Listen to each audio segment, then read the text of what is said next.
RC Aventure, toujours à la pointe de la technologie, peur de rien, je traverse le désert à la petite cuillère sur un bateau qui va couler dans le sable. Et oui, je n'ai peur de rien, aujourd'hui la gravité, on parle de choses, on parle de LCG, on parle de performance, on parle de tout ça, et des choses qui changent et qui évoluent, et qu'est-ce qui va se passer, et tout ça, tout ça. Voilà, vous voyez, en ce moment, il y a beaucoup de vidéos sur le SCX24. C'est pas spécialement le SCX24, c'est les petits modèles. Pourquoi? Eh bien, je vous explique. Pourquoi? Ça surprend. C'est pas les vidéos qui vous intéressent le plus. Ça m'a surpris que le... Enfin, c'est pas surprenant. J'ai mis le TRX4 tout de suite. Ça a été... le turbo. Le mec TRX4, il a vu. Il a vu le Defender, ça, il a flashé, quoi. C'est l'effet Defender, quoi. Bon, alors, il est bien badass. Et très bien. C'est pas mon type de véhicule. Ça m'intéresse pas vraiment. Donc, voilà. Pour info aussi, je n'ai plus la 504, je l'ai vendue.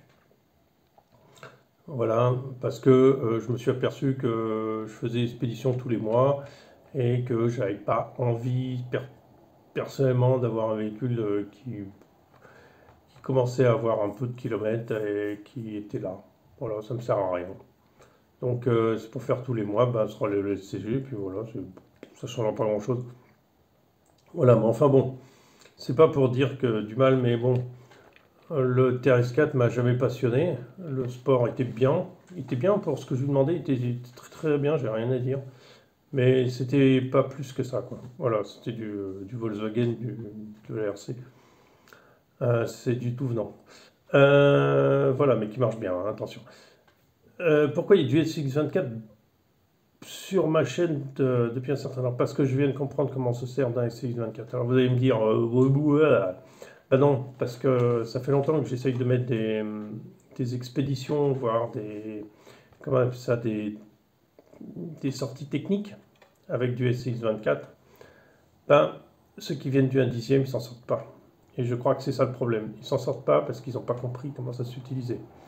Déjà, faut déjà passer le cap du 1/10e à passer en performance. Il faut déjà avoir une certaine dextérité de la performance.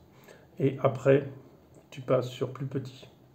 C'est-à-dire, ne commence pas par un SX24 et après, tu vas passer sur plus grand. C'est à l'envers. Si tu viens d'un plus gros et tu vas sur plus petit. Pourquoi c'est comme ça? Parce que les SX24, tu n'arriveras pas à les stabiliser autant qu'un 10e. Il n'y a pas la place, tout simplement. Il n'y a, y a pas le moyen. Il n'y a pas moyen tout simple de faire un truc aussi performant qu'un 10, c'est clair. Tu peux faire un truc super performant, attention, hein, c'est pas ce que je dis. Mais tu dois prendre les choses autrement. D'un autre côté, qu'est-ce qui marche pas non plus? C'est que les gens ne comprennent pas que le 1.24 ne se comporte pas, ni ne se comporte, ni ne roule sur le même terrain qu'un 1.10. Alors, il peut rouler en grande partie sur le même terrain. C'est pas ça. C'est que lui, il va falloir adapter les trajectoires. Il va falloir adapter ton chemin que tu prends. Mais par contre, il va pouvoir sur un 10 dans ce cas-là. J'ai déjà fait une vidéo sur le performance qu'elle a et qui suivait largement mes trajectoires indices. Problème, il faut adapter. Voilà, c'est tout. Il faut adapter, c'est délicat. Donc c'est pour ça qu'il faut un bon bagage technique. C'est-à-dire ne te lance pas là-dedans. Beaucoup prennent ça pour des jeux pour la maison. Il y a une route desserrée, mais ça c'est autre chose. Pour des trucs que tu as à la maison, en indoor. Alors à la maison, c'est trop grand. Je vais être honnête, c'est trop grand. Tu peux te faire un petit circuit, si tu as une pièce à part, tu te fais des fausses montagnes en polystyrène, enfin, il y a des milliers de vidéos là-dessus, donc je ne vais pas m'étaler. Tu peux te faire des trucs comme ça, mais ce qui se passe, c'est que, ben, en fait, il faut que ton truc évolue tout le temps, parce que tu vas t'ennuyer au bout d'un moment à faire toujours les mêmes passages. À moins que ça devienne un peu pour ta chaîne YouTube, en fait, ta zone de test, comme ont certaines, comme Capcamp, ou je ne sais plus comment il s'appelle, qui a toujours sa zone de test comme ça, et ça lui permet de tester visuellement dans son garage les SCX24 ou ce qu'il teste en mini-crawler. Mais la quintessence du SCX24, du mini-crawler, c'est pas ça du tout. C'est pas ça du tout. Il n'est pas fait vraiment pour des courses intérieures. Il peut, mais c'est pas forcément ça. Il il est beaucoup plus, enfin moi je le trouve bien plus adapté à l'extérieur. Et à l'extérieur, ils peuvent vraiment développer quelque chose de, vraiment des trajectoires intéressantes. Parce que avec un CX24, l'avantage c'est que là où un dixième peut passer facilement, ça devient une complication pour un CX24. Ça, on se creuse un peu la tête à trouver la trajectoire, on cherche, ces appuis sont différents, donc il faut chercher un peu plus. Alors, beaucoup de gens ne font pas l'effort parce qu'ils prennent un CX24 parce que c'est l'expédition et puis les petites machines, ouais, c'est bien pour rigoler sur deux rochers, mais voilà, pendant l'expédition, puis après on le rentre. Alors on met dans le sac à dos et puis on continue avec l'un dixième. Alors c'est une approche qui est sympa aussi, par exemple, de prendre voilà, prendre les deux, s'arrêter un moment sur un petit rocher, machin truc, et puis tout le monde sort son 24, c'est ce qu'on a fait pendant une période. Et chacun roule avec son 24, ceux qui ont des petits, ben, ils roulent avec les petits, voilà.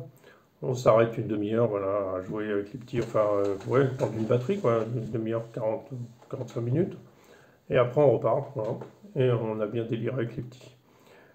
Ça peut être une solution, mais en fait, quand tu mets une activité avec les CX24, beaucoup te trouvent comme excuse. Et c'est pas faux, hein, je ne critique pas. C'est que oui, mais je vais pas faire une expédition, j'ai qu'une batterie de 45 minutes. Ouais, moi je fais des expéditions de 5 heures. Oui, mais comme ça, même en sortie technique, le SX24 s'utilise différemment, complètement différemment. Tu peux avoir plusieurs batteries, c'est pas un problème. C'est même plus sympa d'avoir plusieurs batteries, mais ce qui est encore plus sympa et beaucoup, beaucoup plus intéressant, attention, c'est pas d'avoir 4-5 batteries. C'est pas ça. Ce qui est plus sympa et plus intéressant, c'est d'avoir plusieurs voitures avec des setups différents. C'est ça la quintessence du mini-crawler. Le mini-crawler, on part, j'ai 4-5 voitures dans mon sac. Ok.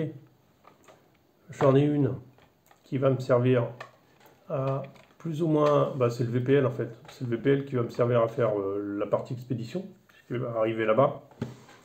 D'ailleurs, j'aimerais bien faire un chariot pour lui mettre les CX24 dessus sur ce fun. Ça, c'est une chose. Après, la deuxième partie, c'est quoi? C'est tu arrives sur ton terrain, sur ton rocher, parce qu'un rocher va te suffire pendant 2 heures. Et là, tu vas sortir ton deuxième. Alors, tu peux sortir ton performance si tu as envie de faire quelque chose d'exceptionnel. Tu peux sortir un autre un peu moins performant, mais tout aussi sympathique pour faire autre chose. Et en fait, la CX24, c'est un truc qui est très marrant. C'est qu'à la sortie de samedi qu'on a fait, on est arrivé à un point où tout le monde s'est changé les voitures. Tu avais 3, 6, tu avais 8 voitures, on était 3. On s'est changé les voitures pour les tester. Et ça, c'est génial. Ça, tu as tout compris. C'est que l'esprit mini-crawler, c'est comme ça que ça marche. C'est-à-dire, quand tu en as plusieurs, bah, tu prêtes l'une, bah, teste-le, tiens, bah, prends-le, moi je vais prendre celui-là, puis après tu échanges avec un autre. Et c'est ça l'esprit mini-crawler. Tu arrives avec 2-3 crawlers mini sur la piste, que ce soit du 1.18, du 1.24. Alors la différence de performance entre un 18 et un 24, en fait les tailles de roues sont quasiment les mêmes. Ce qu'on va trouver, c'est un 24. En fait, on va trouver le châssis plus bas. Donc le 1.24 va être quasiment plus performant que du 1.18. Voilà, grosso modo. Après, ça dépend du setup et de tout ça. Hein, donc c'est pas une généralité, mais c'est une tendance que j'ai remarqué chez nous. Après, ce qui est super sympa, c'est que tu te fais des petits passages là où tu pensais jamais passer, où le dixième passe très bien. Bah là, il va falloir battre un peu, il va falloir chercher d'autres trajectoires, d'autres trucs. Et c'est là où c'est sympa. Bah, une voiture ne marche pas avec un setup, alors tu vas essayer l'autre avec l'autre setup. Et puis après, comme tu l'as prêté, tu récupères l'autre. Après, tu essayes celui de l'autre copain. Et en fait, le truc, c'est qu'il faut venir avec 3. Tu viens avec 3 crawlers, 3, et 3 machines. Si tu as 3 machines en fait sur le terrain, bah, tu as 45 x 3. T'as presque 2 heures, plus de 2 heures et demie, quoi. Voilà, calculer à la louche. Hein, t'as 2 heures et demie 2 heures et quart. Attends, plutôt 2 heures et quart. Mais ça dépend, parce qu'il y a des machines qui ont des batteries qui durent plus longtemps. Mais t'as 2 heures et quart de sortie de trucs sur le rocher. Tu peux changer de main, tu peux changer de truc, tu peux... Voilà, c'est ça. C'est ça le SX24. C'est pas du tout ce qu'on croit. C'est pas pour la maison, au chaud. Alors si, ça peut être aussi, bien sûr, mais il faut avoir quand même pas mal de place. Et surtout, le SX24, il est surtout pas fait pour l'expédition. Pour l'expédition, faut aller chercher. Vous avez, c'était le high trailer que j'avais qui était excellent pour faire l'expédition avec du 1/10. Excellent. Il est un peu plus haut, donc il passe mieux sur les branches, les petites racines et tout. Il est moins stable, ok, mais il passe mieux là-dedans. Et surtout, il arrive en vitesse à suivre un 10e en expédition. Voilà. Donc ça, c'était vraiment le truc. Et il y a un truc qui est très fun en mini crawler, c'est que c'est pas cher. Dans l'absolu, c'est pas aussi cher que ça. Tu peux avoir des machines très performantes comme celle-là que j'ai fait sans pratiquement rien que ça me coûte, hein. Ça m'a quasiment rien coûté, hein. Enfin, et t'as fait ça, j'ai fait ça et ça fonctionne du feu de Dieu, hein. Ça fonctionne très bien ça. Et tu n'as pas besoin d'un budget énorme. Et puis après ton projet il est fini comme celui-là est quasiment fini, et ben c'est bon. Ça continue comme ça.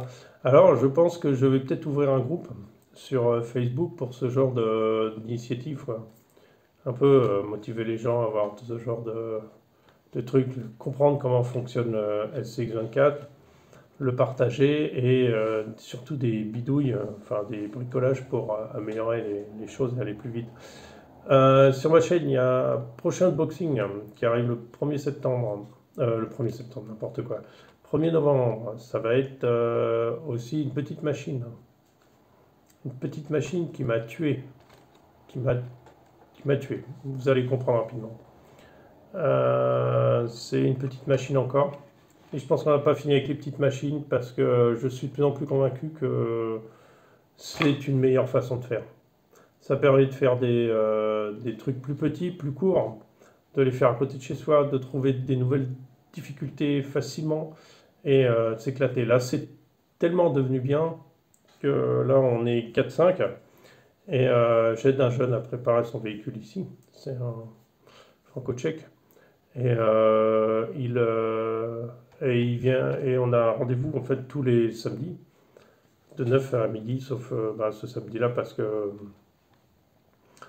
a nous on a la compétition en piste et c'est beaucoup plus c'est beaucoup plus fun quoi, de se faire un comment dire, on se donne rendez-vous, on sait qu'on s'y trouvera, on s'y tient, on s'écrit si ça marche pas ou si on vient pas ou s'il y a quoi que ce soit, mais grosso modo on se fait 2 heures, 2 heures et demie et ça suffit pour tout le monde, ça casse pas ta journée.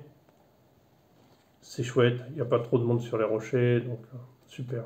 Voilà ce que je voulais vous dire, c'est que le SX24, il faut comprendre comment ça marche, et il faut comprendre là où il peut rouler aussi. C'est-à-dire, attention, lui demandez pas ce que fait un 10e. Il va falloir un peu voir les choses différemment. Voilà, je vous souhaite une bonne journée. Ciao, ciao.